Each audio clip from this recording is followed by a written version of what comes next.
আকাশবাণী আগরতলা স্থানীয় সংবাদ পড়ছি চন্দন লেখা পাল।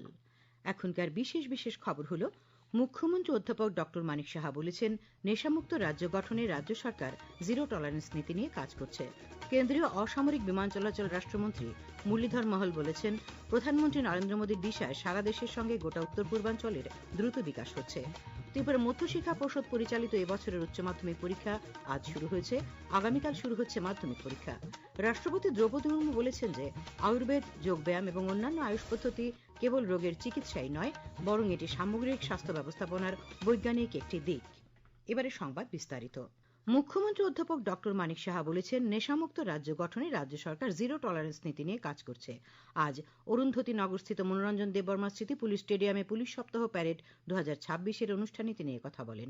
মুখ্যমন্ত্রী বলেন, রাজ্যে এনডিপিএস মামলায় নথিভুক্ত করার হার 11.06% বৃদ্ধি পেয়েছে।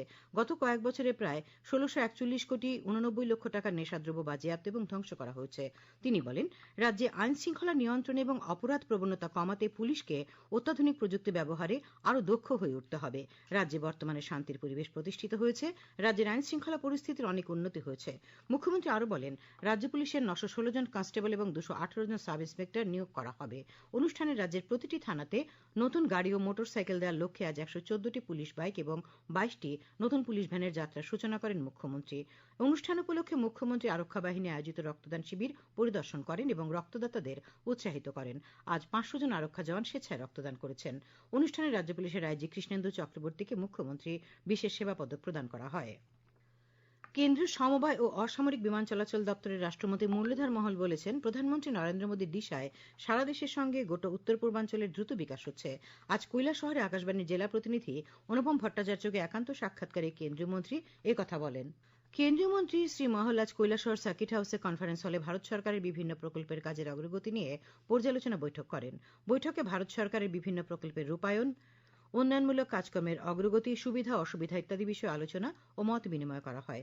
তাছাড়া তথ্যচিত্র প্রদর্শনের মাধ্যমে উন্নয়নের চিত্র তুলে ধরা হয়।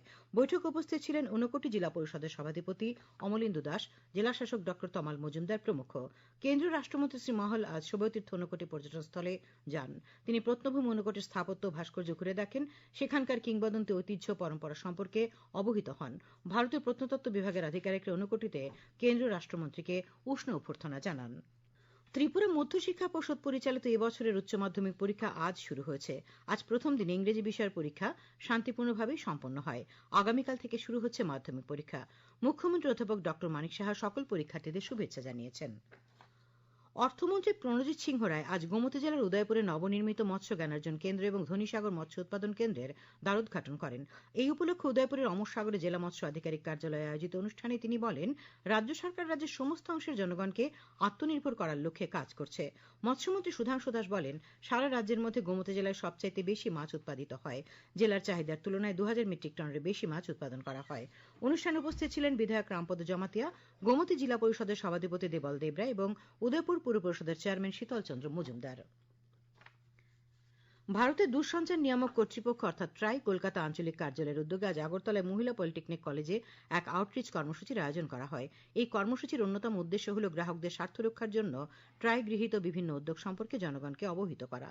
খাদ্য দপ্তরের বিশেষ সচিব দেবপ্রিয় বর্ধন বলেন, এই ধরনের সচেতনতামূলক কর্মসূচি বর্তমান সময়ে প্রাসঙ্গিক। মহিলা পলিটেকনিকের অধ্যক্ষ ড তীর্থরাজ সেন টেলিকম ক্ষেত্রের নিয়ন্ত্রক হিসাবে ট্রাইয়ের ভূমিকার বিস্তারিত উল্লেখ করেন। ট্রাইয়ের senior research officer Shri Niloy Dutta ভোক্তা স্বার্থ সুরক্ষায় ট্রাইয়ের বিস্তারিত কর্মকাণ্ড উপস্থাপনার মাধ্যমে অংশগ্রহণকারীদের বিভিন্ন বিষয়ে অবহিত করেন।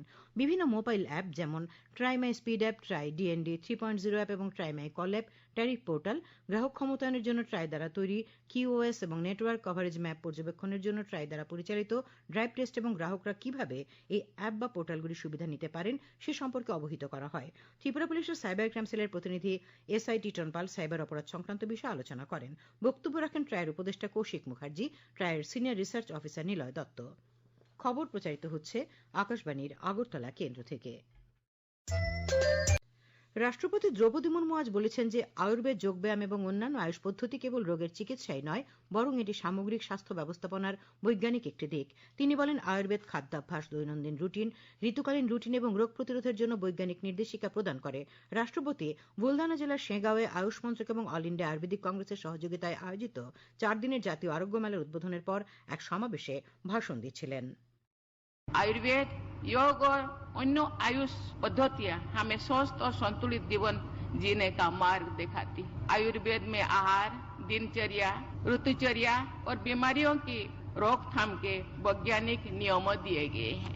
ये पद्धति केवल बीमारियों के उपचार तक सीमित नहीं है, बल्कि समग्र स्वास्थ्य प्रबंधन का विज्ञान है। योग में शरीर और मन को स्वस्थ रखने के लिए आसन, प्राणायाम और ध्यान पर बल दिया जा रहा है। সুস্থতার গুরুত্বের উপর জোর দিয়ে রাষ্ট্রপতি বলেন, এটি সর্বজন স্বীকৃত সত্য যে প্রতিকারের চেয়ে প্রতিরোধই উত্তম। তিনি বলেন, রোগ প্রতিরোধ কেবল ব্যক্তির জন্য উপকারী নয়, বরং দেশের স্বাস্থ্যসেবা ব্যবস্থার উপর বোঝা কমায়। তিনি বলেন, এই কারণেই আজ নিয়মিত ব্যায়াম, সঠিক খাদ্যাভ্যাস এবং সুষম জীবনযাত্রার মতো প্রতিরোধমূলক পদক্ষেপের উপর জোর দেওয়া হচ্ছে।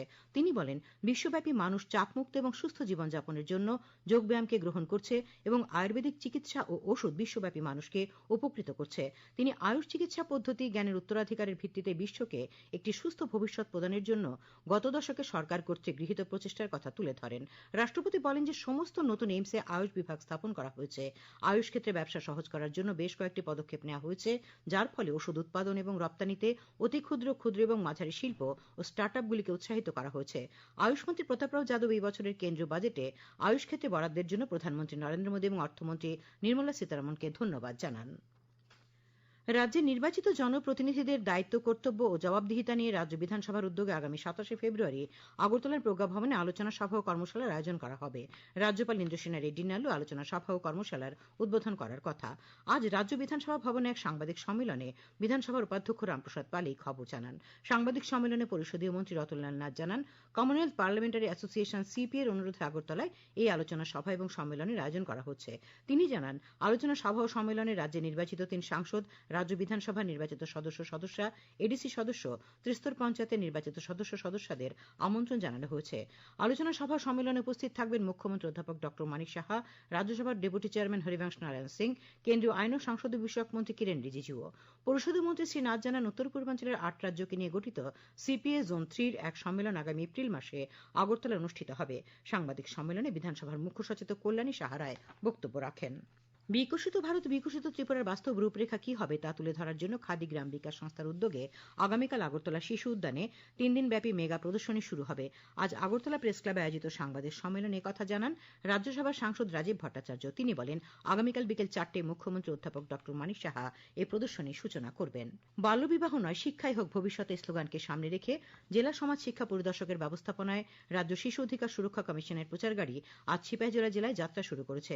জেলা শাসক কার্যালয় প্রাঙ্গণে সবুজ পতাকা নেড়ে প্রচার গাড়ির যাত্রা শুরু করান কমিশনের চেয়ারপারসন জয়ন্তী দেববর্মা, জেলা শাসক সিদ্ধার্থ শিব জয়সওয়াল, সিপাহীজলা জেলা পরিষদের সভাধিনেত্রী সুপ্রিয়া দাস দত্ত। শিশু অধিকার সুরক্ষা কমিশনের চেয়ারপারসন জয়ন্তী দেববর্মা জানান, বাল্যবিবাহ মুক্ত ত্রিপুরা গড়ার লক্ষ্যে সারা রাজ্যে আগামী 100 দিন পর্যন্ত চলবে এই প্রচার অভিযান। সিপাহীজলার এই প্রচার গাড়িটি জেলার অন্তর্গত প্রতিটি জনপদে গিয়ে বাল্যবিবাহ মুক্ত সমাজ গড়ার সচেতনতার বার্তা ছড়িয়ে দেবে। আবহাওয়া।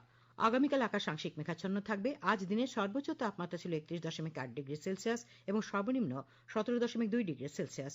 আগামীকাল দিনের সর্বোচ্চ তাপমাত্রা 32 ডিগ্রি সেলসিয়াস এবং সর্বনিম্ন 17 ডিগ্রি সেলসিয়াসের আশেপাশে থাকবে। শেষ করার আগে খবরের বিশেষ অংশগুলি আরেকবার। মুখ্যমন্ত্রী অধ্যাপক ডক্টর মানিক সাহা বলেছেন, নেশামুক্ত রাজ্য গঠনে রাজ্য সরকার জিরো টলারেন্স নীতি নিয়ে কাজ করছে।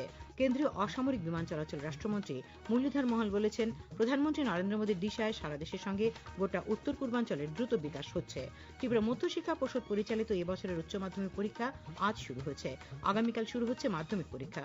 রাষ্ট্রপতি দ্রৌপদী মুর্মু বলেছেন যে আয়ুর্বেদ, যোগব্যায়াম এবং অন্যান্য আয়ুষ পদ্ধতি কেবল রোগের চিকিৎসাই নয়, বরং এটি সামগ্রিক স্বাস্থ্য ব্যবস্থাপনার বৈজ্ঞানিক একটি দিক। স্থানীয় সংবাদ আজকের মতো এখানেই শেষ হলো। পরবর্তী বাংলা স্থানীয় সংবাদ শোনা যাবে আগামীকাল সকাল 7টায়।